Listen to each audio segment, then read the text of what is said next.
Olá, meu amigo, minha amiga. Com tanta coisa acontecendo no Brasil, você certamente deve se flagrar com uma interrogação, né? Será que eu estou ficando maluco?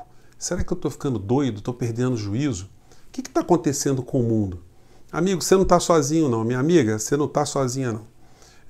Nós todos estamos vivendo um período de grandes angústias, sobretudo porque a gente vê que o Brasil tem um governo absolutamente problemático e nocivo à nossa sanidade e ao povo brasileiro.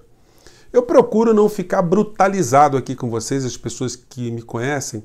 Pô, você tá pegando pesado e tal. Gente, eu até me lembrei de períodos da faculdade, onde colegas meus que eram brincalhões, muito extrovertidos, tranquilos, depois de formados, para as polícias, como delegado da Polícia Federal, Polícia Civil, e se brutalizaram com o tempo. Algumas atividades fazem isso com a gente. Os médicos de plantão, cirurgiões de emergência, enfermeiros, pessoas que lidam com a psiquiatria, com a psicanálise, é necessário a gente de vez em quando dar uma limpeza, né, no nosso cérebro, na nossa alma, porque senão a gente pira. Então você não está sozinho não. Bem-vindos aqui ao Portal do José, vamos compartilhar os nossos vídeos, as nossas reflexões, os nossos sentimentos, e a gente fica querendo saber de opiniões sobre essas coisas que estão acontecendo conosco, né, no nosso país, para que a gente não se sinta sozinho. Então esse é o propósito hoje nosso aqui. Espero que você goste, dê o joinha e compartilhe e vamos embora. Não faça isso depois não. Clique logo agora se você está chegando aqui pela primeira vez. Vamos lá. Gente, nós estamos vivendo situações que quando a gente olha a repetição de atos do presidente da República e a caterva que o cerca, essa expressão é muito interessante, né? Tem sido utilizado ultimamente por alguns pensadores aí, alguns formadores de opinião.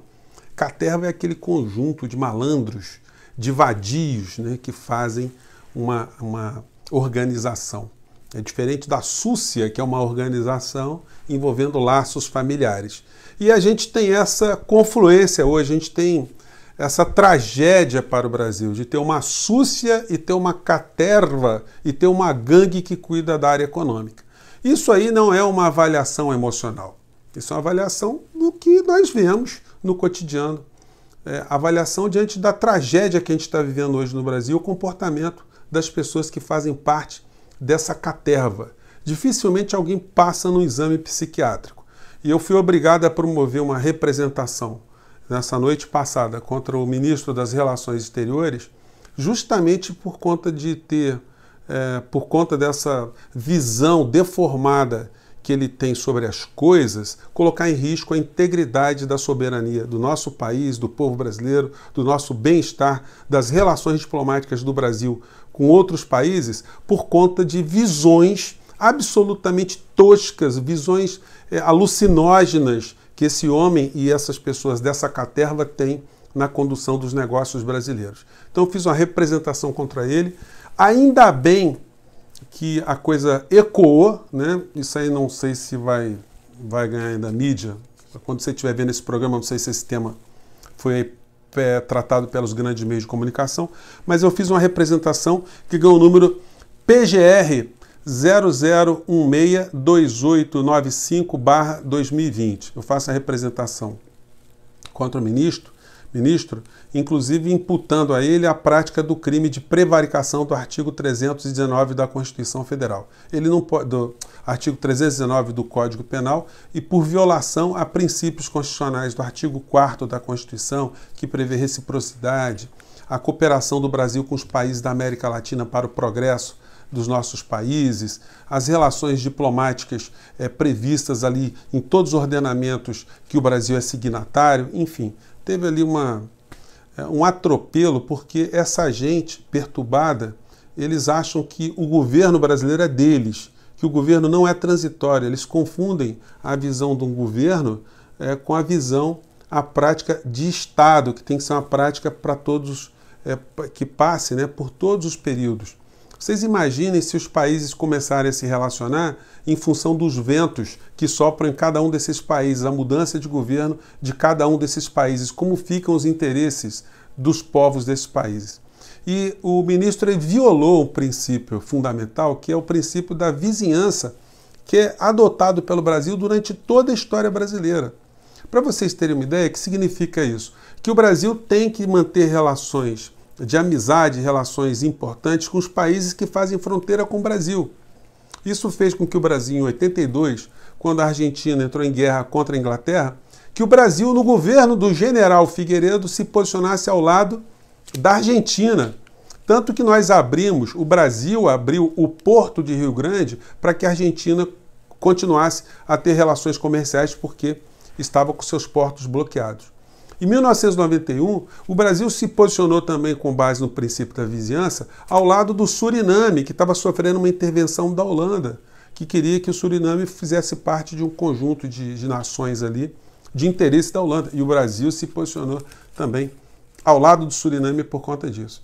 Então a coisa correu, eu fiz a minha representação, outras pessoas se movimentaram também, e a Embaixada da Venezuela se pronunciou dizendo que não vai retirar os seus servidores, seus funcionários daqui do Brasil, sobretudo porque não há nenhum fundamento legal para isso e nenhum ordenamento, e ainda por cima isso coloca em risco a integridade das pessoas de se locomoverem no meio dessa pandemia.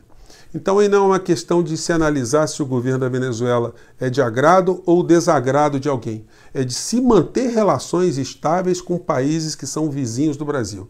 E o que fez esse ministro gratuitamente criar um conflito onde não tinha conflito? É isso que a gente quer saber, é isso que eu peço à Procuradoria da República para intimar, para saber do ministro, sob pena de ele estar cometendo o crime do artigo 319.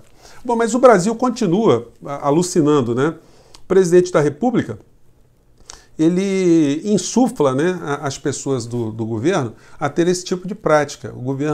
O presidente da República está atacando a ONU, a Organização Mundial da Saúde, como se o Brasil tivesse força, né, para enfrentar o mundo todo, porque temos alucinados ali no governo brasileiro, que está sendo uma desmoralização. Esse governo está transformando o Brasil e brasileiros em párias do planeta. Né? As consequências disso a gente não vai perceber agora, a gente vai perceber ao longo dos anos que vão se seguir. Né? Então, essas criaturas da caterva, eles, além de criarem conflitos com os organismos mundiais, eles ainda criam conflitos geopolíticos de todas as naturezas. O ministro das Relações Exteriores que eu tô representando contra, né? Ele criou um problema também com a comunidade judaica, comparando o confinamento a campos de concentração. Isso aí você já deve ter tomado conhecimento. Bom, outros comentários que as pessoas pediram também. Bolsonaro, para se garantir no governo, no poder, ele está fazendo todo tipo de tratativa. E agora ele pegou o filho do bispo R.R. Soares, que é deputado federal, para, junto com a Receita Federal, mandar a Receita não aplicar sanções contra a igreja que está devendo 144 milhões de reais aos cofres públicos, ao povo brasileiro. Então ele quer que se anistie essa dívida, porque essas igrejas, gente, elas compram aviões, que é o caso do R.R. Soares, ele tem um avião poderosíssimo, eles têm imóveis, movimentam bens, e eles usam a imunidade tributária das igrejas para não pagarem impostos no meio dessas transações todas. E a Receita Federal está indo para cima, e o presidente da República, cometendo mais um ato da caterva, né? Um ato contra o povo brasileiro, quer que nós todos paguemos a conta dessas igrejas, que são partidos políticos travestidos, o lucro que esse pessoal tem. Né? E para finalizar, mais um comentário, mais um filho do presidente vem à tona mostrando que Darwin estava errado. O Darwin criou a teoria da evolução da espécie, e a família do presidente da República ela contraria esse pensamento, essa teoria, porque os filhos conseguem ser piores do que os pais. Né? Vamos ver aqui o que motivou muitos de vocês terem pedido comentário. Vamos ver qual foi a fala do filho do presidente. Vamos ver. Vamos pra rua na pandemia, tá ok? Pô, que pandemia, mano. Isso é história aí da mídia aí, pra trancar você de casa, pra achar que o mundo tá acabando. Pô, é só uma gripezinha, irmão. Peguei, passou. Prefiro morrer tossindo que morrer transando. Não, prefiro morrer transando que tossindo. E aí, Renan, tomou sua cloroquina? Gente, então, é essa aí a família de pessoas temente a Deus, né? A gente não pode... O rapaz tem 21 anos, já é responsável pelos seus atos, mas a gente percebe que, do ponto de vista ético, moral, ele é uma pessoa